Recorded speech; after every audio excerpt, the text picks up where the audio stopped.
The reservation system at Pine Hollow Lodge doesn't accept bookings when the weather forecast shows blizzard conditions, but every time a storm hits, guests show up anyway. They appear in the lobby soaking wet and shivering, asking for rooms in voices that sound distant and hollow. They never have luggage. They never have credit cards. They just stand at the desk, dripping water onto the floor, waiting. My manager's instructions were clear. Give them a key. Don't ask questions. Don't go to their rooms during their stay. And don't look at the surveillance footage until they've checked out.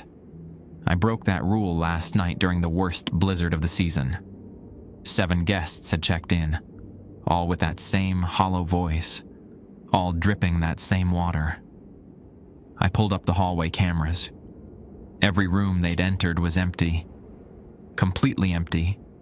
No guests, no wet footprints, nothing. But I could hear them, voices coming through the walls, crying, calling for help, saying they were so cold. This morning, the storm cleared and the guests were gone. But in each room, I found the same thing: a driver's license left on the nightstand, all from different years between 1963 and 2019. I looked up the names. Every single one was a person who died in car accidents on Highway 44 during blizzards. Their bodies were all found within 5 miles of the lodge. And tonight's forecast shows another blizzard. The reservation system just accepted 7 new bookings. All of them listed the check-in time as until found. Let me back up. My name is Jesse Thornton, and I've worked the night desk at Pine Hollow Lodge for 8 months. The lodge sits 12 miles west of Rapid City, where Highway 44 curves through a particularly masty stretch of the Black Hills. Dense ponderosa pine on both sides, steep drop-offs, and when the wind picks up, constantly from November through March, the road becomes a white tunnel of blowing snow. Every winter, someone goes off the highway. Sometimes they walk away. Sometimes search and rescue finds them days later. Sometimes they don't find them at all. When I took this job, the pay seemed too good for overnight reception. My manager, Dorothy Bergstrom, has run this place for 30 years. During training, she covered standard procedures: check-ins, phone transfers, morning coffee prep. Then she pulled a separate page from a locked drawer. "Special protocols," she said, sliding it across the desk. "For storm guests." I read through the list. 6 rules, handwritten in neat cursive, laminated to protect against spills. "Storm guests?" I asked. Dorothy looked at me with eyes that had seen too many South Dakota winters. "You'll know them when you see them. Follow the protocols exactly. Don't deviate. Don't get curious." She paused. Other night staff learned that the hard way. I should have asked questions, but I needed the job. That was 8 months ago. Last night, I learned why those protocols exist. My shift starts at 11. I arrive early most nights, parking my Ford Ranger behind the kitchen. The lodge is a sprawling timber structure built in the 1950s, back when tourists came to the Black Hills for rustic charm. 3 floors, 42 rooms, a lobby with a stone fireplace big enough to stand in. Summer brings families heading to Mount Rushmore. Winter is quiet. Tonight, I walked through the back entrance and found Dorothy still at the front desk, finishing paperwork. She usually leaves by 10:30. "Storm coming," she said without looking up. Weather Service issued a warning an hour ago. Heavy snow, wind gusts up to 50 miles per hour. Highway Patrol is advising against travel after midnight. I glanced out the front windows. The parking lot lights illuminated fat snowflakes already falling. The pines beyond swayed in wind I couldn't hear through the thick glass. "How many guests do we have?" I asked. 4 rooms occupied, normal travelers, all checked in before dinner. They're settled for the night. Dorothy closed her ledger and stood, pulling her thick wool cardigan tighter. I'm leaving the protocol sheet on the desk. You remember where it is? Top drawer, left side. Good. She picked up her purse, then paused. Jessie, I mean it. If storm guests arrive, follow every step exactly. Don't try to help them beyond what the protocols say. Don't engage in conversation. Just give them a key and let them go. What happens if I don't? Dorothy's expression went flat. You ever hear about Kyle Peterson? I shook my head. He worked nights here 5 years ago. Smart kid, studying at School of Mines. Storm rolled through in January. Guests showed up. Kyle thought the protocols were cruel. He tried talking to one of them, asking if they needed medical attention. She paused. They found him in the boiler room 3 days later. Hypothermia, the coroner said. But the boiler stays at 80 degrees, and the door was locked from the inside. Just follow the protocols, Dorothy said again. She walked toward the back exit, her footsteps echoing on the hardwood floor. After she left, I settled into the desk chair and pulled out the laminated sheet from the drawer. The paper was old, edges worn from handling, but the handwriting remained crisp. 6 rules in neat cursive protocol for storm guests. When a guest arrives during blizzard conditions without luggage or payment method, issue a room key from the blue key box beneath the desk. Do not use the computer system. Speak only to confirm their room number. Do not ask their name. Do not ask where they came from. Once they proceed to their room, do not go to that floor until checkout time at 11 a.m. Do not watch surveillance footage of occupied storm guest rooms while they are checked in. If you hear sounds from their rooms, crying, calling for help, knocking, do not investigate. Do not call emergency services. After storm guests depart, document any items left behind in the lost and found log. Handle all items with gloves. I read through the list 3 times. Some of it made sense. Maybe these were people in witness protection or running from something. But the bit about sounds, about not investigating calls for help, that felt wrong. I tucked the protocol sheet into my pocket and did my first walkthrough. The heating system thrummed steadily. Our 4 normal guests had doors closed, do not disturb signs hanging from handles. 2nd floor sat empty, rooms dark. 3rd floor, same. Everything normal. The lobby fireplace crackled with logs I'd loaded earlier. I'd brought a thermos of coffee and a paperback I'd been working through for 2 weeks. Outside, the snow fell heavier now, wind catching the flakes and swirling them against the windows. Highway 44 disappeared beneath white, the yellow center line vanishing. At 11:45, the reservation system chimed. I pulled up the screen, frowning. Dorothy had told me the system automatically blocked bookings during severe weather warnings, but there it was. 1 new reservation. No name in the guest field, no credit card, no contact information. Just a room number, 207, and a note in the special requests field. The note read, "Until found." My hands went cold. I checked the weather radar on my phone. The blizzard had intensified, a solid mass of white covering the entire region. Nobody should be driving in this. Nobody could be driving out here in this. The front door opened, letting in a blast of frigid air and swirling snow. A woman stood in the entrance, soaking wet and shivering. She stood just inside the doorway, water pooling beneath her boots. Her clothes were soaked through. Jeans, a thin jacket, no hat or gloves. Her hair hung in wet strands across her face. She didn't move to brush it away. "Do you have a room?" Her voice sounded distant, like she was speaking from the far end of a long hallway. I pulled the protocol sheet from my pocket, hands shaking as I unfolded it. Protocol 1. Issue a room key from the blue key box beneath the desk I bent down and opened the small metal box I'd never noticed before. Inside sat 7 brass keys attached to wooden tags, each carved with a room number. I grabbed the one marked 207. "Room 207, I said, setting the key on the desk between us. She moved forward.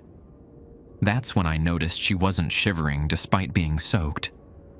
The lobby was warm, fireplace throwing heat, but her breath didn't fog. She picked up the key with fingers that looked pale, almost translucent in the overhead lights. "Second floor," I added, pointing toward the staircase. "Protocol 2. Speak only to confirm the room number. Don't ask their name. Don't ask where they came from." The questions burned in my throat. "Are you okay? Do you need dry clothes? Should I call someone?" But Dorothy's story about Kyle Peterson echoed in my head. The boiler room, hypothermia in a space that never dropped below 80 degrees. The woman walked toward the stairs, her wet boots leaving prints on the hardwood floor. I watched her climb, one hand trailing along the banister. She moved smoothly, no urgency. At the landing, she turned down the hall toward 207. I waited until I heard a door close upstairs. Then I grabbed my phone and checked the reservation system. The entry still showed room 207, special requests, until found. No other information. My coffee had gone cold. I poured a fresh cup from the thermos, trying to steady my nerves. This was fine, just someone seeking shelter from the storm. The protocols were probably Dorothy being overly cautious. I'd give the woman her space, let her warm up, and in the morning everything would make sense. Except nothing about this made sense. How had she gotten here? The parking lot was empty except for my truck and the vehicles belonging to our 4 regular guests. No taxi, no car, no footprints in the fresh snow. Just her, appearing as if she'd materialized from the storm. I tried to focus on my book, but the words blurred together. The heating system cycled on, vents pushing warm air throughout the building. Outside, wind howled against the windows, driving snow sideways across the parking lot. The weather radar on my phone showed solid white. The storm would last until dawn at least. At 12:30, the front door opened again. This time, 2 people entered together. A man in his 40s wearing a Carhartt jacket, and a teenage girl in a South Dakota state sweatshirt. Both soaked, both with that same distant expression, like they were sleepwalking. "Do you have rooms?" the man asked. His voice carried the same hollow quality as the woman's. I pulled out 2 more keys from the blue box. Rooms 214 and 216. "Second floor," I said, handing them over. They took the keys without speaking further and headed upstairs. The girl's sneakers squeaked against the floor, leaving wet tracks identical to the woman's. I noticed she wasn't carrying a phone. No purse, no backpack. The man's pockets looked empty. The reservation system chimed twice more. 2 new entries, both with the exact same cryptic note. "Until found." I stood behind the desk, gripping the edge to keep my hands from shaking. This wasn't normal. This wasn't shelter seekers caught in bad weather. Something else was happening here. Something the protocols were designed to manage, but not explain. At 1:15, a 4th person arrived. An older woman, maybe 60, in a floral print dress that clung wetly to her thin frame. She asked for a room in that same echoing voice. I gave her key 203. Then a young man, early 20s, wearing a Rapid City Fire Department t-shirt. Key 211. Then a couple, both in their 30s, holding hands. Keys 218 and 220. 7 guests total. 7 keys issued from the blue box. 7 wet trails leading upstairs to the second floor. The lodge felt different now. The warmth from the fireplace couldn't quite reach me. Every creak of the old building settling made me flinch. I kept glancing at the stairs, expecting to see one of them coming back down, but the second floor remained quiet. I checked my watch. 1:45. Dorothy wouldn't be back until 8 in the morning. 6 hours alone with 7 people who'd appeared from a blizzard that should have made travel impossible. Protocol 3 echoed in my mind. Once they proceed to their room, do not go to that floor until checkout time at 11 a.m. I had no intention of breaking that rule. Whatever was happening in those rooms, I wanted no part of it. My phone buzzed with a text from my girlfriend, Emma. She was a nurse at Rapid City Regional, working the night shift. "Storm is crazy. Lost power for a few minutes. You safe at the lodge?" I typed back, "Yeah, all good. Quiet night." The lie felt necessary. What would I even say? 7 soaking wet people showed up during a blizzard with no cars, no luggage, and voices that sound like they're speaking from inside a well. The fireplace popped, sending sparks against the screen.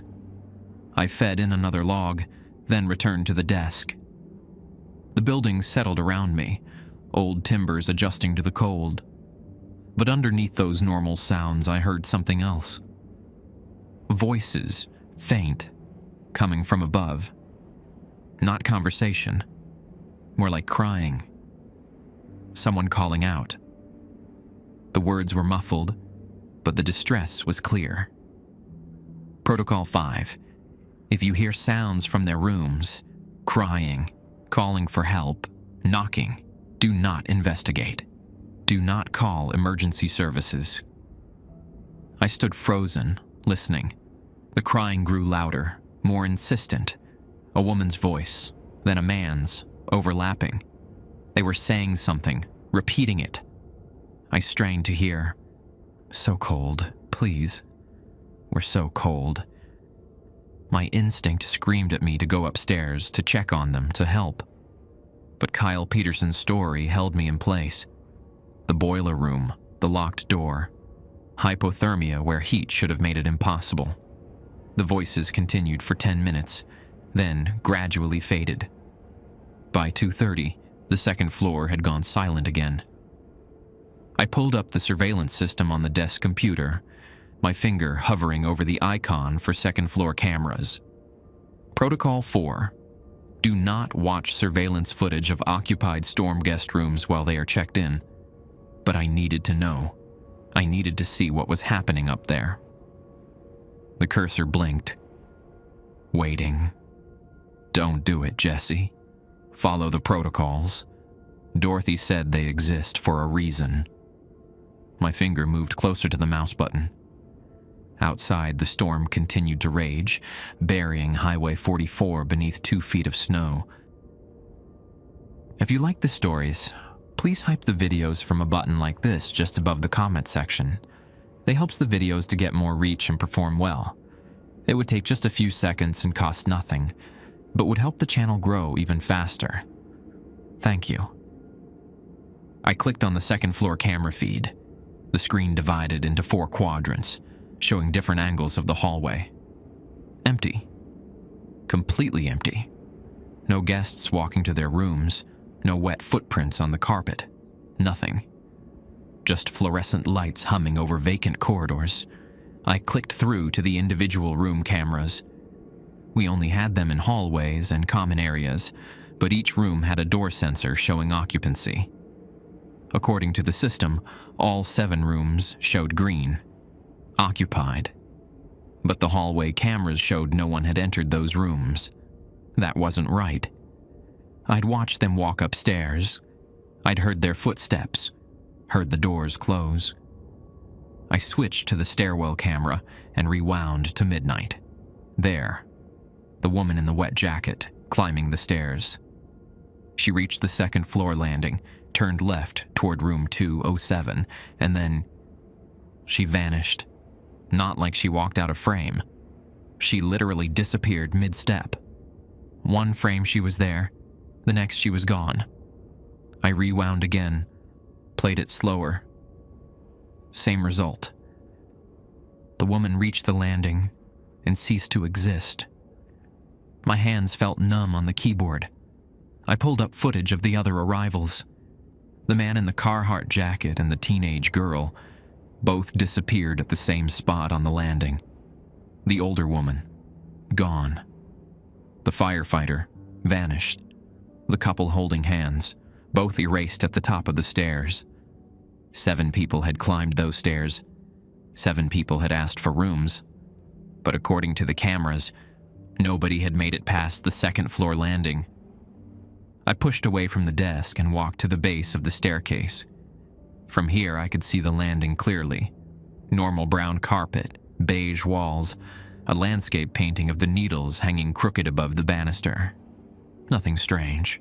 Protocol 3 said not to go to the second floor until checkout. But I needed to understand what was happening. I needed to see those rooms with my own eyes. I took the first step. The temperature dropped immediately. My breath fogged, which made no sense. The thermostat read 72 degrees. I climbed another step. The cold intensified, seeping through my flannel shirt. By the halfway point, I could see ice crystals forming on the banister. I should turn back. This was exactly what Dorothy had warned against. But my feet kept moving. The landing felt like stepping into a freezer. My lungs ached with each breath. The hallway stretched ahead, doors closed, room numbers gleaming in the overhead lights. Room 207 was third on the right. I walked toward it, each step crunching on carpet that had become stiff with frost. The voices started as I got closer. "Please, we're lost. So cold. Can't find the road." A woman's voice, coming from inside 207. Not crying now, just pleading, desperate. I reached for the doorknob. My fingers wrapped around the brass handle. "Don't." I spun around. Dorothy stood at the top of the stairs, still in her heavy cardigan and wool coat. Her face was pale, expression grim. "Step away from that door, Jessie." "How are you here? You left hours ago." "I live 10 minutes away. I monitor the security system from home. I saw you pull up the camera feeds." She moved closer. "I told you to follow the protocols." "There are people in there. They're asking for help." "No, there aren't." Dorothy's voice was firm. "There's no one in those rooms." "Not really." "I saw them." 7 people came through that door, soaking wet, asking for shelter. "I know." Dorothy gestured toward the stairs. "Come back down. Please, before it gets worse." The pleading voice from 207 grew louder, more insistent. Other voices joined it from the other occupied rooms, crying, calling out, all saying variations of the same thing. Cold, lost, help us find the road. "What are they?" I asked. Dorothy's jaw tightened. "Come downstairs. I'll explain everything." I followed her back to the lobby, the temperature returning to normal as we descended. My clothes were damp with condensation from moving between the extreme cold and the warm air. Dorothy walked to the fireplace and held her hands out to the flames. "Sit," she said, gesturing to one of the leather chairs arranged around the hearth. I sat. The fire's warmth felt good, but I couldn't stop shaking. "The lodge sits on a bad stretch of highway," Dorothy began. "Always has been. The curves, the pine forests blocking visibility, the weather. It's claimed many people over the years. Cars go off the road during storms. Sometimes they hit trees. Sometimes they go over the edge into ravines. Sometimes they disappear into the wilderness and aren't found until spring thaw." "The storm guests," I said. She nodded. In 1963, a woman named Patricia Holbrook crashed her car 3 miles from here during a blizzard. She left the vehicle and tried to walk for help. Hypothermia got her before she made it anywhere. They found her body 2 months later. Dorothy paused. The next winter, during another storm, she walked through our front door, asking for a room. That's not possible. I know, but it happened. And it keeps happening. Every person who's died on this stretch of highway during a blizzard, eventually they show up here, looking for shelter they never found in life. I thought about the woman in the thin jacket, the firefighter, the couple holding hands. How many? We've documented 43 over the past 60 years. The 7 tonight are new, or they're repeats. Sometimes the same ones come back during multiple storms. Dorothy pulled a worn notebook from her cardigan pocket.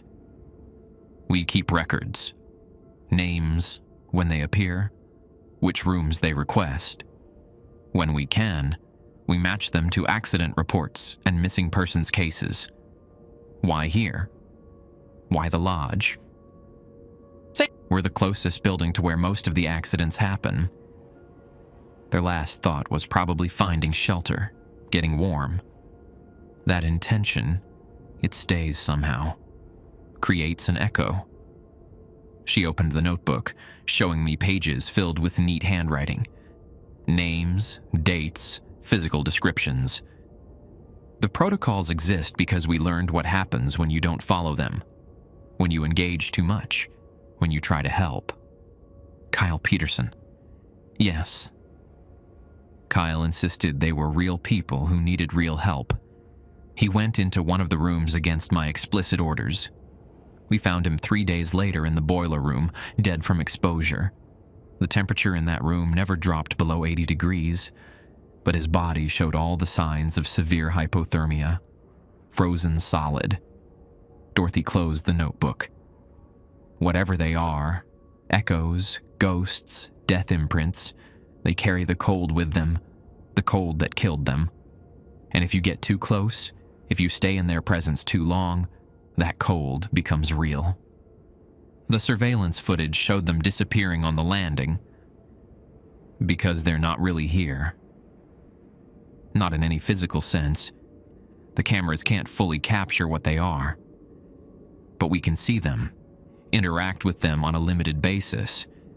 As long as we maintain distance and follow the protocols, they pass through without incident. They check in, they stay in their rooms, and by morning they're gone. Where do they go? Dorothy shook her head. I don't know. Maybe they fade when the storm ends. Maybe they're still out there, still lost, still looking for shelter that will never come. She stood, tucking the notebook back into her pocket. What matters is that we don't become part of their loop. We acknowledge them, we give them what they ask for, a room number, a key, but we don't engage beyond that. We don't investigate. We let them pass through. And the items they leave behind? Driver's licenses mostly. Sometimes wedding rings or watches. We document everything in the lost and found log, and then I contact the families when possible. Let them know where their loved one died, where the body might be found. Her expression softened slightly. It's not much, but it gives people closure. Helps them stop wondering. Upstairs, the voices had gone quiet. The lodge settled around us, old wood creaking, wind pressing against windows. Can you follow the protocols now? Dorothy asked. No more checking cameras, no more investigating? I nodded, though my hands still trembled. Good. I'll stay until your shift ends.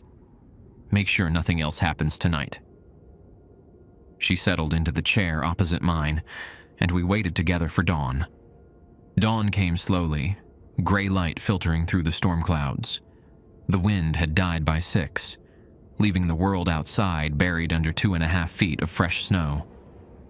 Highway 44 was invisible, just an undulating white surface between the pine trees.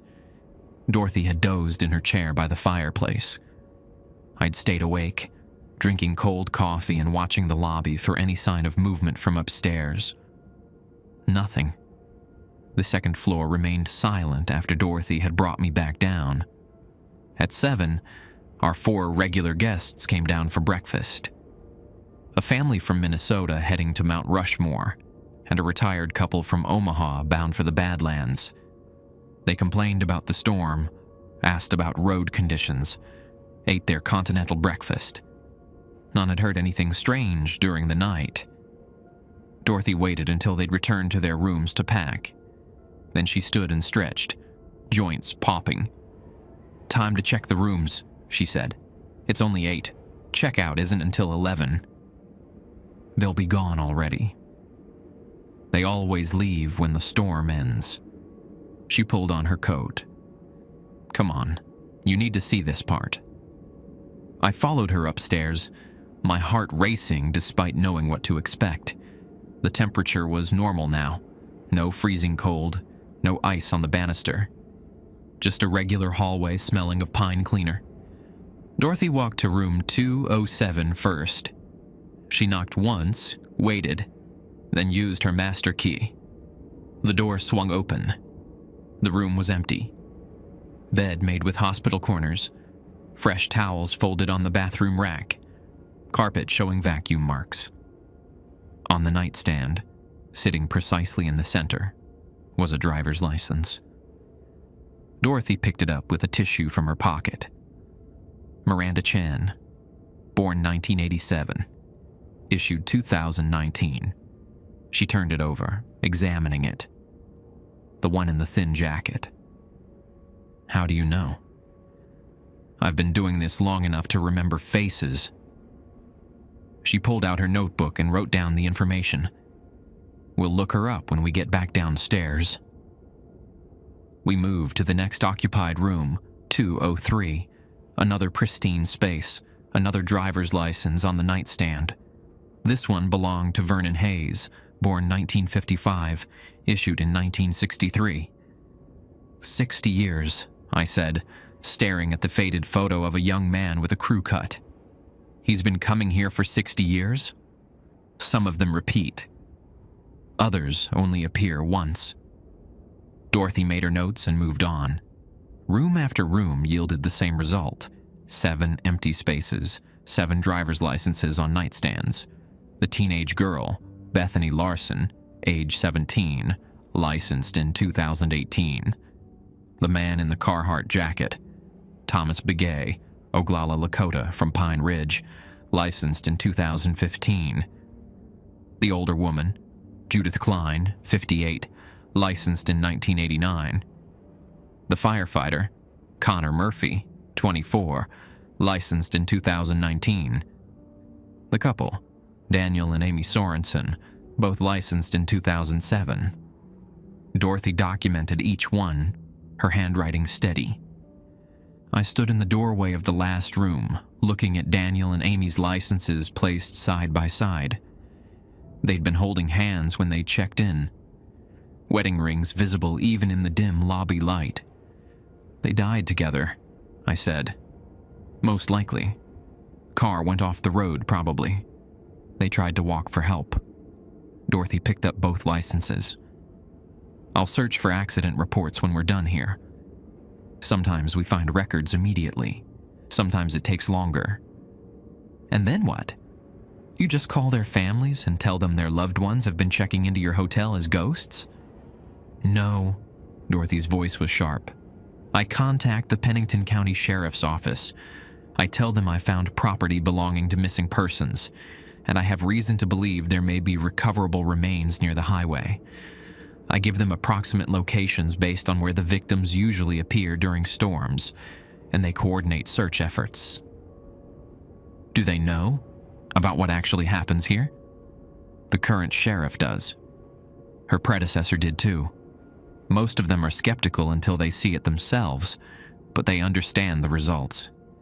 We've helped recover 17 bodies over the years, brought closure to families who'd been searching for answers. I thought about that. 17 people found because of storm guests appearing at the lodge. 17 families who got to bury their loved ones, who got to stop wondering. How many are still out there? I asked. Still unfound. Dorothy closed her notebook. Based on the licenses we've collected over the years? 26. We know their names when they disappeared, but search teams haven't located the crash sites yet. The terrain is difficult. Heavy forest, steep ravines, weather that destroys evidence. Sometimes bodies end up miles from where the vehicle went off the road. We finished checking the rooms and headed back downstairs. Dorothy went to her office and pulled out a laptop, typing quickly. I watched over her shoulder as she searched for each name. Miranda Chen, reported missing January 2019. Last seen leaving Rapid City heading west on Highway 44 during a blizzard warning.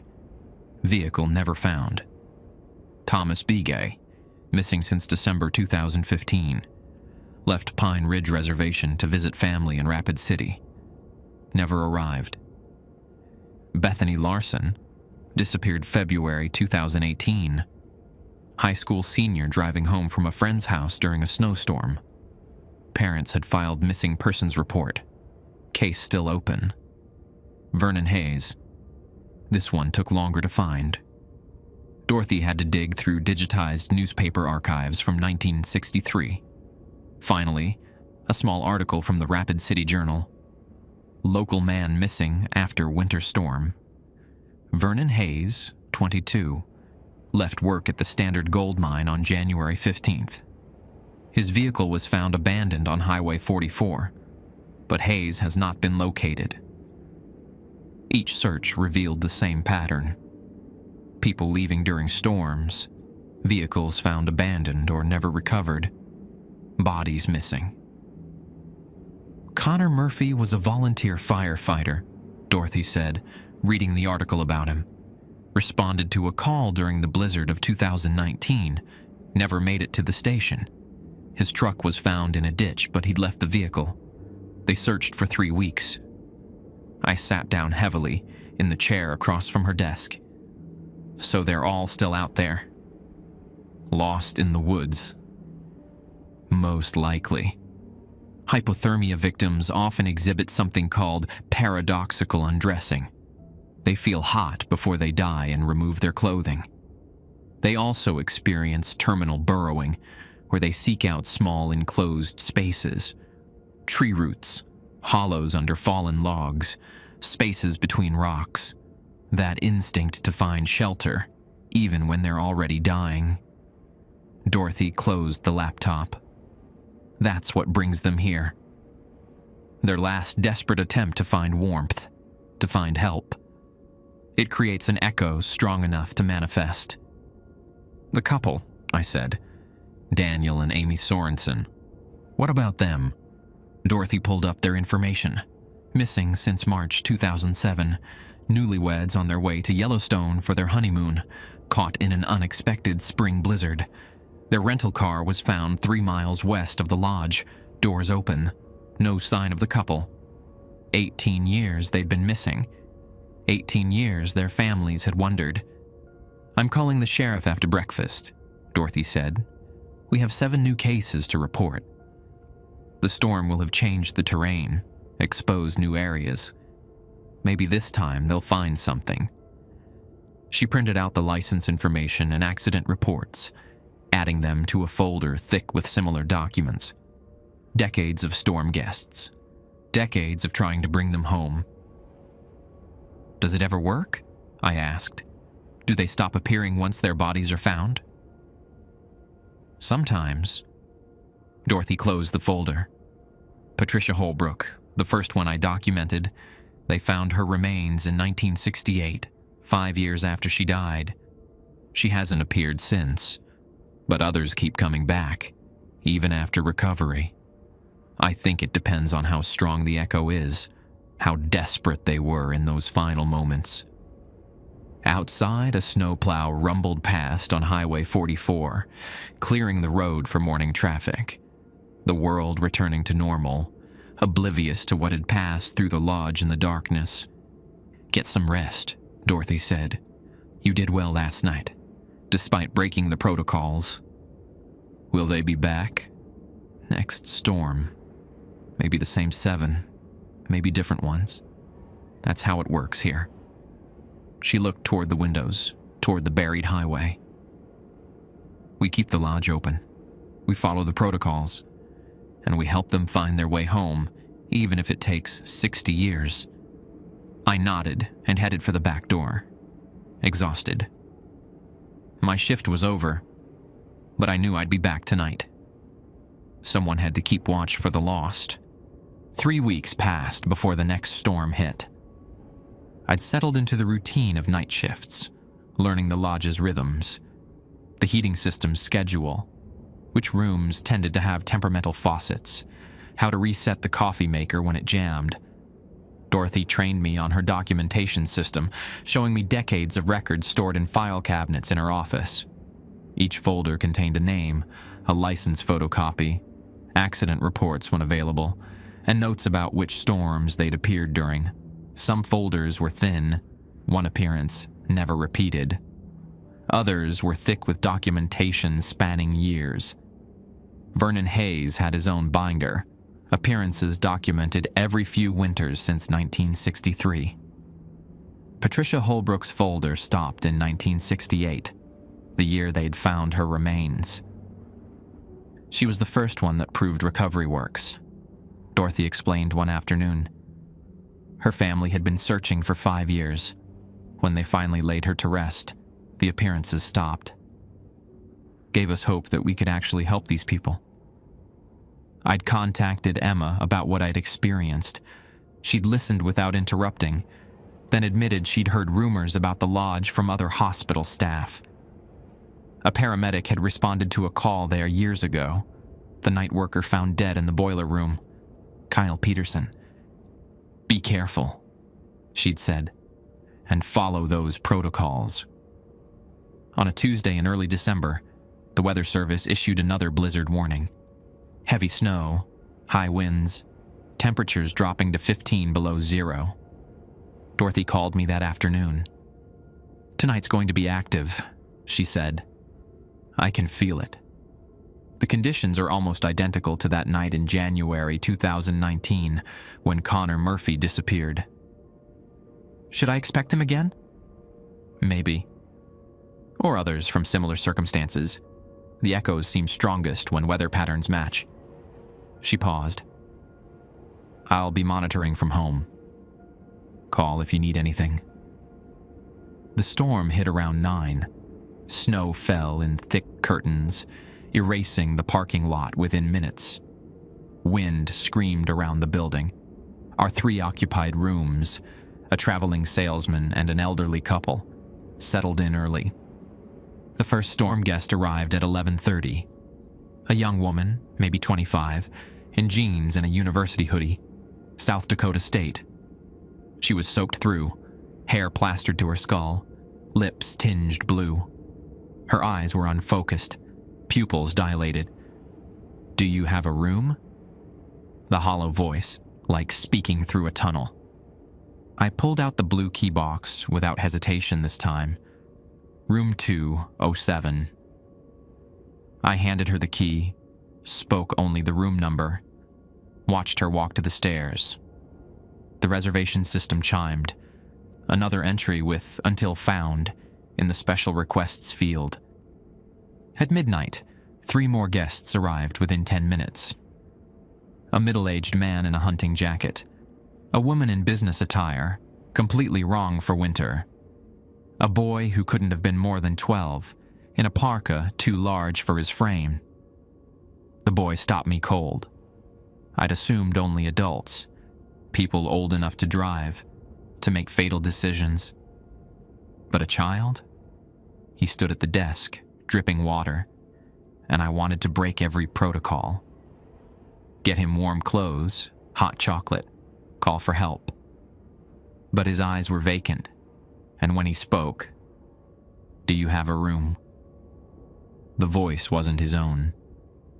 I gave him key 214, my hands shaking badly. He took it without expression and headed upstairs. 2 more guests arrived by 1 in the morning. 6 total. I documented each one carefully, writing down physical descriptions, what they wore, any identifying details. Dorothy would need this information to match them against missing persons reports. The voices started around 1:30 in the morning, crying, calling out the same desperate pleas. So cold. Please help.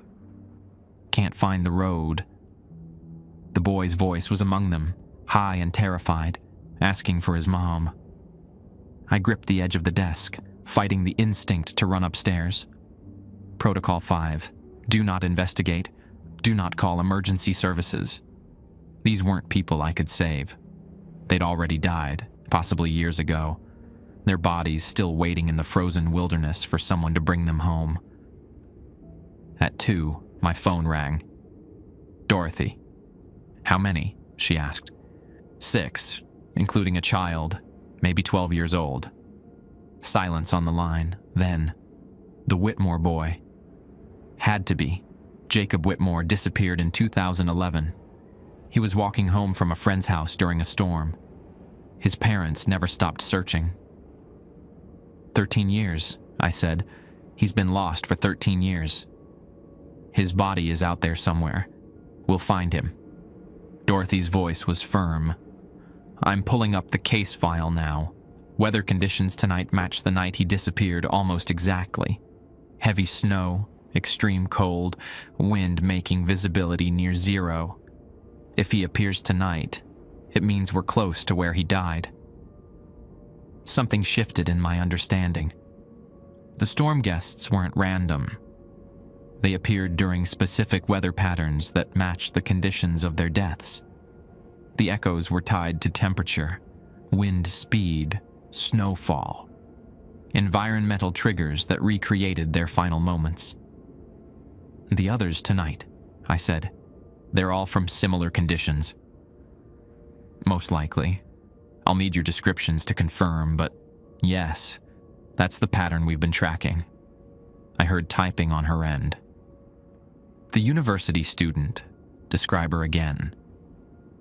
Early 20s, South Dakota state hoodie, jeans, brown hair, blue lips. More typing. Kayla Brennan. Disappeared March 2020. College student driving back to campus during a spring blizzard. Her car was found abandoned on Highway 44, driver's door open. She'd walked away from the vehicle, but they never found which direction. Dorothy's voice caught. She was pre-med. Planning to be a rural doctor, serve communities in the Black Hills. Each name was a person. Each license a life cut short. I thought about their families, still wondering, still hoping despite the years. Still driving that stretch of highway and looking into the trees, searching. What about the man in the hunting jacket? Dorothy went through her databases. Could be Raymond Fisher, disappeared 2016. Or William Ostergaard, missing since 2009. Both were hunters caught in sudden storms. I'll need to wait until morning to check the license and confirm. We stayed on the phone until 3, Dorothy researching while I monitored the lobby. The voices upstairs had quieted. The storm outside began to ease, wind dying down, snow falling lighter. It's ending, Dorothy said. They'll be gone soon. And then we search? Then we contact Sheriff Martinez. She'll coordinate with search and rescue teams. The weather tonight gives us specific parameters. Temperature range, wind direction, visibility conditions. We can narrow down probable locations where these people would have stopped, where they might have tried to take shelter. Dorothy paused. With 6 new cases, all from similar weather events, we might be looking at a cluster area. Somewhere along Highway 44, where the terrain creates a natural trap, a curve that's especially dangerous, a spot where the road becomes invisible in blowing snow. I thought about that stretch of highway. The curves, the pine forest pressing close, the drop-offs hidden by vegetation. How many cars had gone off the road there over the decades? How many people had climbed out of damaged vehicles and tried to walk for help, only to become disoriented in the storm? Mile marker 43 to 48, Dorothy said suddenly. That's the zone. I'm looking at the historical data. Every storm guest we've documented over the past 20 years appeared during storms affecting that specific stretch. The lodge sits at mile marker 45. So they died within a few miles of here. Most likely within 2 miles. Hypothermia sets in fast in extreme cold. Once you're wet from snow, once the wind starts pulling heat from your body, you have maybe an hour before cognitive function deteriorates. Less if you're injured from a crash. Dorothy's voice was clinical, but I heard the emotion underneath. They walked toward the lights, toward what they thought was shelter. Some made it close enough that their dying thoughts created these echoes. Others died further out, but the intention was strong enough. At 4 a.m, the storm cleared completely. Stars appeared through breaking clouds. The temperature outside read 12 below zero. I did my rounds, checking regular guests, making sure the building was secure. When I climbed to the 2nd floor, the temperature was normal. No ice, no freezing cold. Just empty hallways and closed doors. Dawn came at 6:30. Dorothy arrived at 7, bringing coffee and breakfast sandwiches from the truck stop on the interstate. We went upstairs together. 6 rooms, 6 driver's licenses. Kayla Brennan, age 22, license 2019, the university student. Jacob Whitmore, age 12, child ID card from 2011. The boy. Raymond Fisher, age 47, licensed 2016. The hunter. Angela Torres, age 34, licensed 2018. The woman in business attire. Michael Chen, age 59, licensed 2014. A second arrival I'd missed documenting in the chaos. Connor Murphy, age 24, licensed 2019.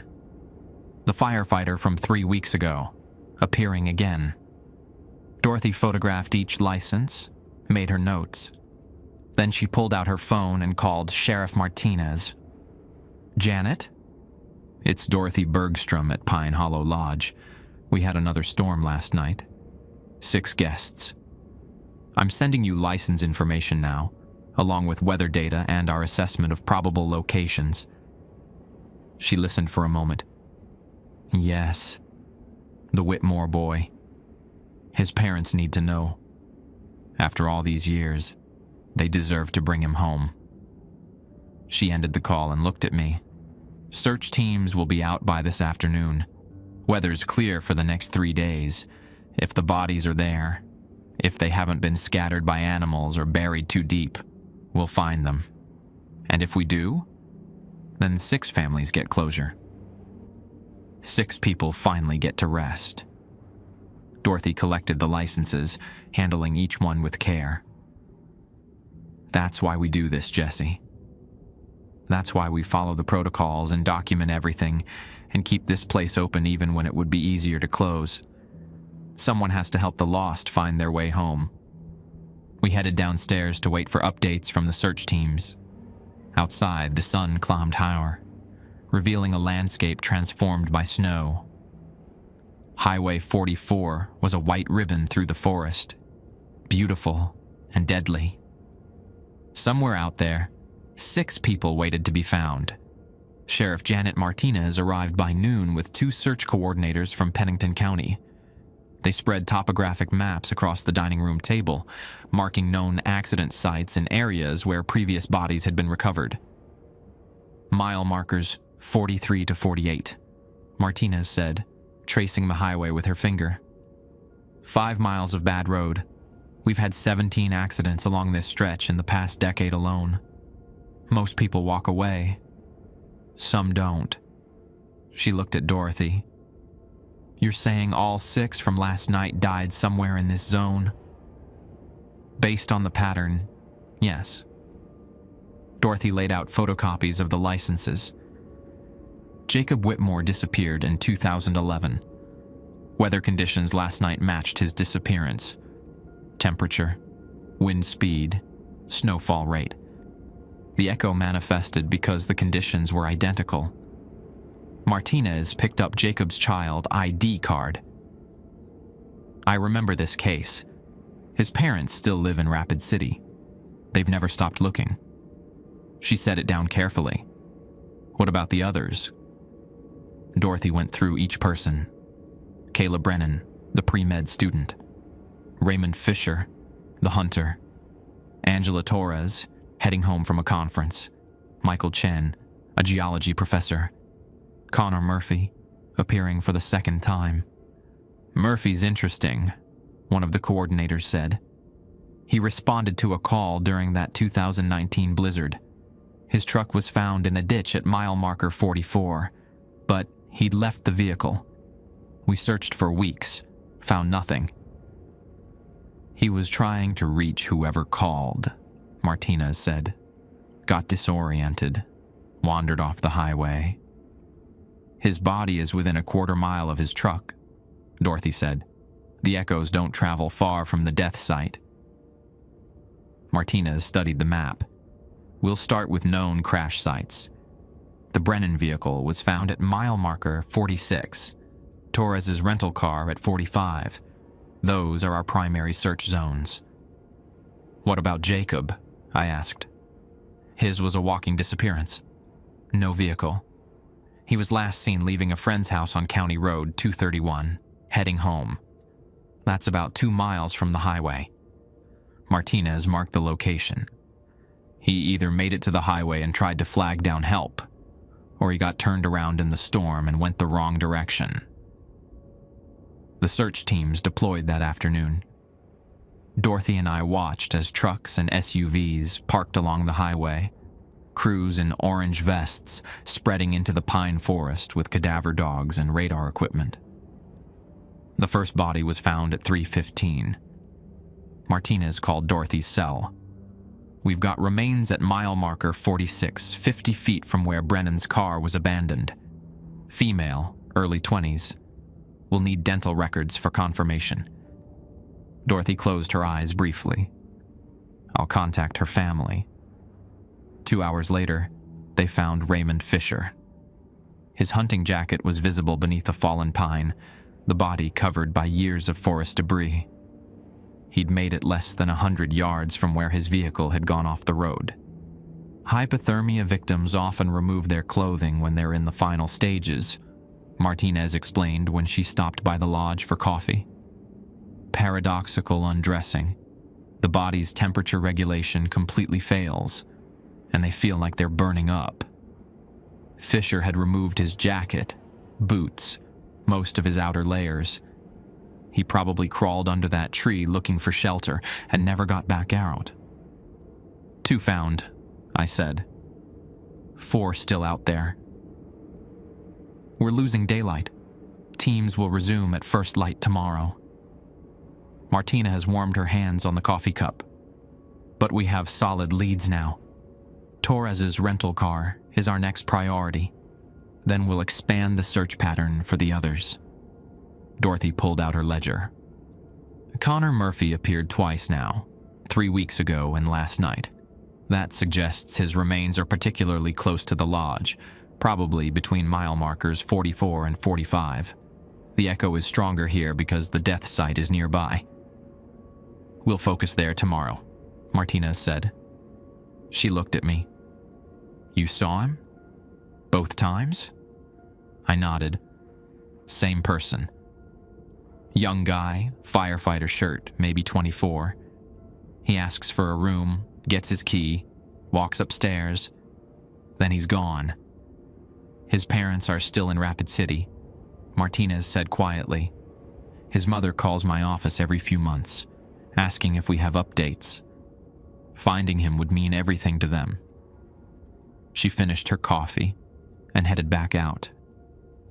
Through the windows, we could see flashlights moving through the darkening forest as crews worked until the last possible moment. The next morning brought 3 more recoveries. Angela Torres was found at dawn, curled beneath an outcropping of rocks near her rental car. Michael Chen was discovered midday, his body wedged between fallen logs in a ravine. Both had walked away from disabled vehicles and died within a quarter mile of the crash sites. Connor Murphy was found at 2 in the afternoon, less than 500 yards from the lodge. Martinez brought Dorothy and me out to the site. The forest opened into a small clearing, rocks forming a natural shelter against the wind. Murphy's remains were partially covered by forest growth, his Rapid City Fire Department shirt still visible. "He almost made it," Martinez said. "You can see the lodge from here in summer when the trees are less dense.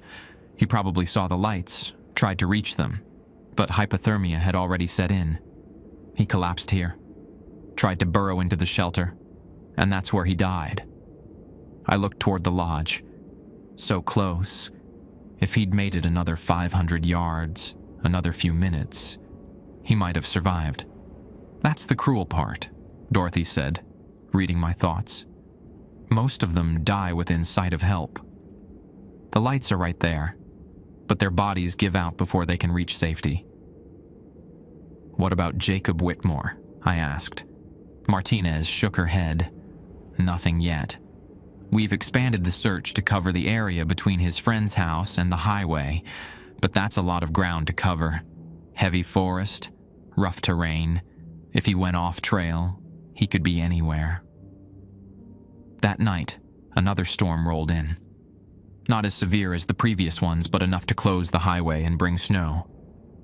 I prepared for my shift with a sense of anticipation and dread. The lodge had 3 regular guests again, a couple passing through to Wyoming, and a long-haul trucker waiting out the weather. They settled in by 9, and I was alone in the lobby by 10.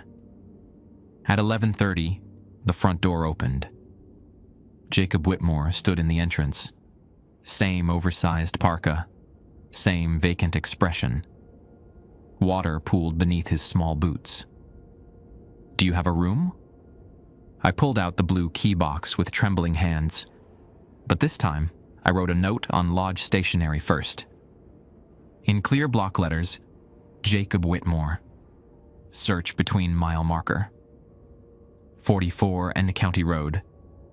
231. Junction. Child walking from friend's house. I folded the note and tucked it into my pocket. Then I gave Jacob his key, room 207, and watched him walk to the stairs. The voices started at midnight. Jacob's was among them, calling for his mother, saying he was lost and cold and couldn't find his way home. I sat at the desk, gripping the note in my pocket, and waited for morning. Dawn came at 7. I went upstairs immediately. Room 207 was empty. On the nightstand sat Jacob's child ID card, the photo showing a smiling boy with a gap-toothed grin. I picked it up carefully with a tissue and brought it downstairs. Dorothy arrived at 8. I showed her the ID card and my note. "Good thinking," she said. "The fact that he appeared alone tonight, in lighter storm conditions, suggests we're close. His echo is strong enough to manifest even without perfect weather conditions." She called Martinez, who mobilized search teams to focus on the junction area. By noon, they'd narrowed the search zone to a quarter-mile radius, where County Road 231 met the highway approach. At 2 in the afternoon, they found Jacob Whitmore. He'd made it to within 100 feet of the highway before hypothermia took him. A drainage culvert had offered what looked like shelter, and he'd crawled inside. The opening was small, barely visible from the road, overgrown with brush. Martinez called with the news. "We found him. He was so close to the highway. If someone had been driving by, if they'd seen him." She paused. "At least now we can bring him home. His parents can finally have closure. Dorothy thanked her and ended the call. She sat quietly for a moment, then opened her ledger and made the final entry. Jacob Whitmore, age 12. Missing since 2011. Remains recovered December 2024. All 6, she said. We found all 6 of them. That's never happened before. We usually recover 1 or 2 per storm event. But all 6. What does it mean? I asked. It means they can rest. Their families can grieve properly. And maybe, just maybe, we won't see them again. Dorothy closed the ledger. The echoes persist because of the desperation, the fear, the dying need to reach shelter. Once the body is found and laid to rest, sometimes that's enough. Sometimes the echo fades. Outside, snow continued to fall, covering Highway 44 in fresh white. Somewhere in Rapid City, 6 families were receiving phone calls that would change everything. Answers they'd waited years for. The chance to finally say goodbye. I thought about Jacob, so close to safety. About Connor Murphy, seeing the lodge lights through the trees. About all of them, walking toward what they hoped was warmth, what they thought was survival. They'd never made it, but now, finally, they could go home.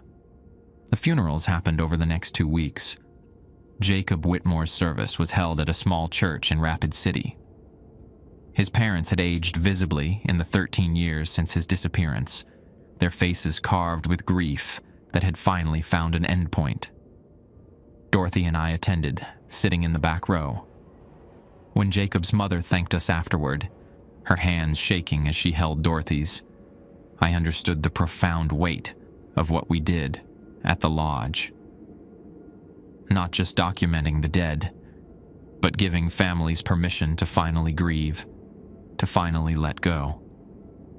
Connor Murphy's funeral drew most of the Rapid City Fire Department. His parents stood beside the casket, his mother clutching the folded flag that presented to her with shaking hands. Sheriff Martinez gave a brief but moving eulogy about Connor's dedication to helping others, how he died trying to reach someone who needed him, how his last act had been one of service and courage. Kayla Brennan's service was packed with medical students and professors from her pre-med program.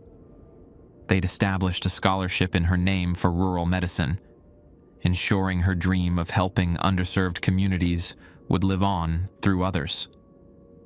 Raymond Fisher's hunting club held a memorial at their lodge, sharing stories of his skill and character.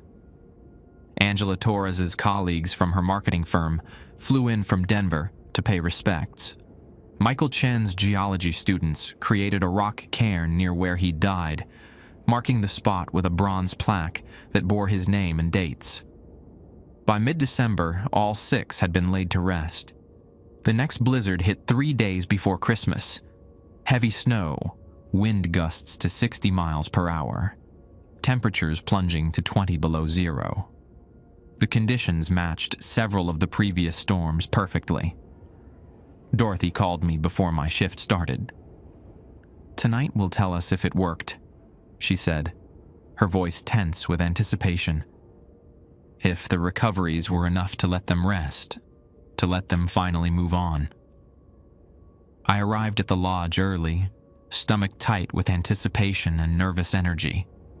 Part of me wanted to see the storm guests again, to confirm they were real, that what we documented and experienced wasn't some shared delusion or elaborate fantasy. Another part hoped desperately that the rooms would stay empty tonight, that we'd given them the peace they needed. The storm hit at 9. By 10, Highway 44 was buried under blowing snow. Our 2 regular guests, a family stranded on their way to Denver, settled in their rooms by 10:30. 11 came and went. No visitors. 11:30. Nothing. Midnight. The lobby stayed empty except for me and the fireplace. At 1 in the morning, Dorothy called. "Anyone?" No one, I said, feeling relief wash over me. The storm's been going for 4 hours. Conditions are perfect for manifestations, but nobody's come through that door. Silence on the line. Then, they're at rest. All 6 of them. We did it, Jesse. We helped them find peace. I felt something release in my chest, a tension I hadn't realized I'd been carrying. What about the others? Vernon Hayes, Patricia Holbrook, the ones whose bodies were never found and are still out there. They'll keep appearing during storms until we find them. But these 6, they're done. They found their way home at last. Dorothy's voice caught with emotion. Get some rest. You've earned it. The storm cleared by dawn. I did my usual morning walkthrough, checking the second floor out of habit and routine. Every room stood completely empty. No wet footprints, no freezing cold, no voices calling from behind closed doors. Just a normal hotel hallway smelling of pine cleaner. Over the holidays, Dorothy showed me her complete records. 62 years of documentation, starting with Patricia Holbrook in 1963. 43 different people had appeared as storm guests over the decades. 17 had been recovered before this year. The 6 from December brought the total to 23 found, 20 still missing. 20 more families still waiting, Dorothy said, running her finger down the list. 20 more people lost in those woods. We'll find them, I said. She looked at me with tired eyes. Some of them have been missing for decades. The terrain changes, bodies scatter, evidence degrades. We might never find all of them, but we'll keep trying. Yes. Dorothy closed the ledger. That's the job. January brought 2 more blizzards. Both produced storm guests. The first storm brought a woman in her 40s, wearing a business suit from the 1990s. Her license showed she'd disappeared in 1998. The second storm brought an elderly man who'd gone missing in 2003. Both left their licenses on nightstands. Both provided enough information for Dorothy to coordinate new searches. The woman's remains were found within a week. Her vehicle had gone into a ravine that was only visible from a specific angle. The search teams had missed it in previous sweeps. The elderly man's body was located near a hunting blind, preserved by the cold and dry conditions. 2 more families got closure. 2 more names crossed off Dorothy's list. By February, word had spread through the Rapid City community. Local news ran a story about the lodge's role in helping recover missing persons. They framed it carefully. No mention of ghosts or manifestations, just Dorothy's meticulous record-keeping and her collaboration with search and rescue teams. The article credited her with helping find 25 bodies over 6 decades. They don't need to know the whole truth, Dorothy told me. Let them think I'm just good at pattern recognition and weather analysis. The results are what matter, but the families knew, or at least suspected. Several sent letters thanking Dorothy for her intuition and guidance. Jacob Whitmore's mother sent a photo of Jacob at his 12th birthday party, 2 months before he died. Dorothy added it to his folder. One evening in late February, Dorothy pulled me aside after my shift. I'm retiring in April, she said. Found a condo in Arizona. Warmer weather, no more winters. Who's going to run the lodge? I'm selling it to a management company, but I've negotiated terms. They'll keep the night desk position. They'll maintain the protocols, and you'll be the one training whoever takes over the day operations. She handed me a key. This opens the file cabinets in my office. Everything is documented. Every storm guest, every recovery, every family contact. It's your responsibility now. The weight of 62 years of documentation settled on my shoulders. What if I can't do this? What if I make mistakes? You will make mistakes. Everyone does. But you'll also help people. You'll give families answers they've been searching for. You'll help the lost find their way home. Dorothy squeezed my shoulder. You're ready, Jesse. You've proven that. She left in April, the lodge transitioning to new ownership. The management company kept their word.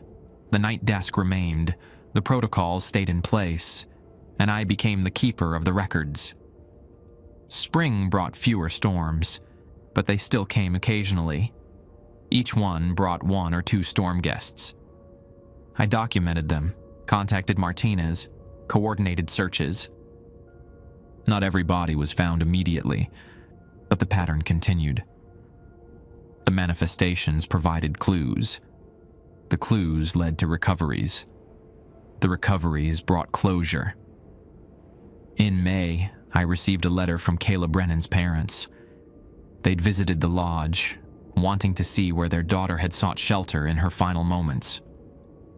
I met them in the lobby, showed them the desk where I'd given her the key, explained what little I could about the manifestations without frightening them.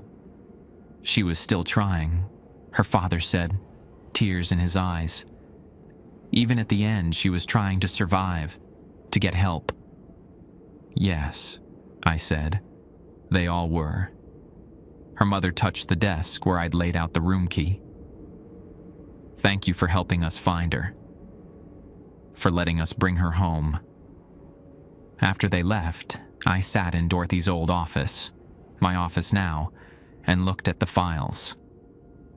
20 names still missing. 20 families still searching.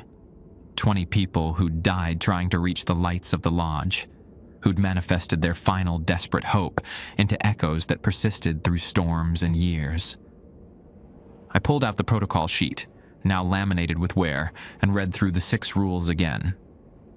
Dorothy had added a 7th rule in her final week, handwritten at the bottom. Remember, you are not saving them. They are already gone, but you are helping them rest. That is enough. I tucked the sheet back into the drawer and prepared for my shift. Outside, clouds gathered over the Black Hills. The weather service predicted snow by midnight. If anyone came through the door tonight, soaking wet and asking for a room in that hollow voice, I would be ready. I would give them their key, document their appearance, and help them take one more step toward home.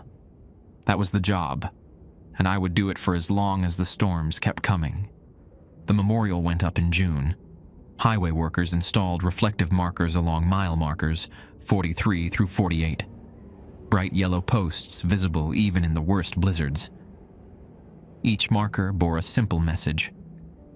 Emergency shelter ahead. Pine Hollow Lodge, 2 miles.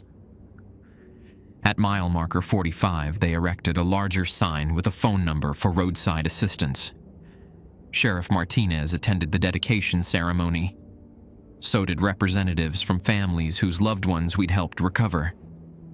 Jacob Whitmore's parents stood together as the highway commissioner spoke about improved winter safety measures and emergency response protocols. I watched from the lodge parking lot.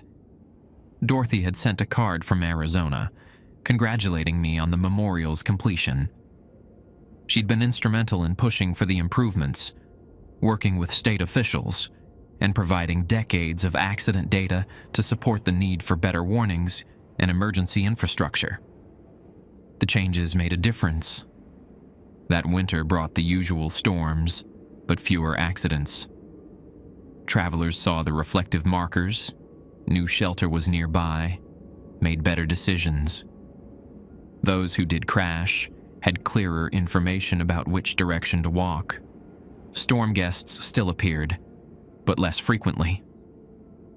Vernon Hayes came through in January, his 50th appearance since 1963. We'd searched for his remains dozens of times, but the terrain was particularly difficult. Steep ravines, dense forest. His body was still out there. Patricia Holbrook never returned. Her recovery in 1968 had been enough. I hoped the same would eventually be true for the others. By spring, I'd helped recover 4 more bodies. Each recovery meant one less name on Dorothy's list. One less family living with the agony of not knowing where their loved one had gone. The pattern continued. Manifestation during storms, license left behind, search teams deployed, remains located.